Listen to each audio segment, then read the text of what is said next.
मोकाट कुत्र्यांच्या हल्ल्यात नीलगाईचा मृत्यू झाल्याची घटना मंगरुळपीर तालुक्यातील पांगरी इथं घडली आहे। नीलगाईचा मृत्यू झाला असताना वन विभागाकडून मात्र या वन्यजीवांच्या मृत्यूची दखल घेण्यात आलेली नाही। गतवर्षीच्या अपुऱ्या पावसामुळे मंगरुळपीर तालुक्यातील जंगलातील बांध तलाव आटले असून चाराही संपल्यानं चारा पाण्यासाठी वन्यप्राणी लोकवस्तीकडे धाव घेत आहेत। शनिवारी या शिवारात एक नीलगाय पाण्याच्या शोधात गावात घुसली होती। त्यावेळी कुत्र्यानं तिच्यावर हल्ला चढवून तिला गंभीर जखमी केलं।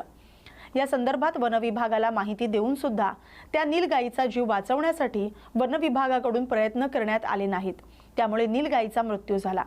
विशेष म्हणजे या नीलगाईच्या मृतदेहाची रीतसर विल्हेवाटही लावण्याचे प्रयत्न करण्यात आले नसल्याचे दिसून आले।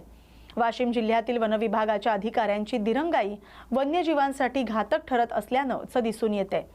संबंधित अधिकाऱ्यांनीच या प्रकरणाची दखल घेऊन चौकशी करणं आता आवश्यक झालंय। या बातमीचा आढावा घेतलाय प्रतिनिधी विश्वास कुटे यांनी।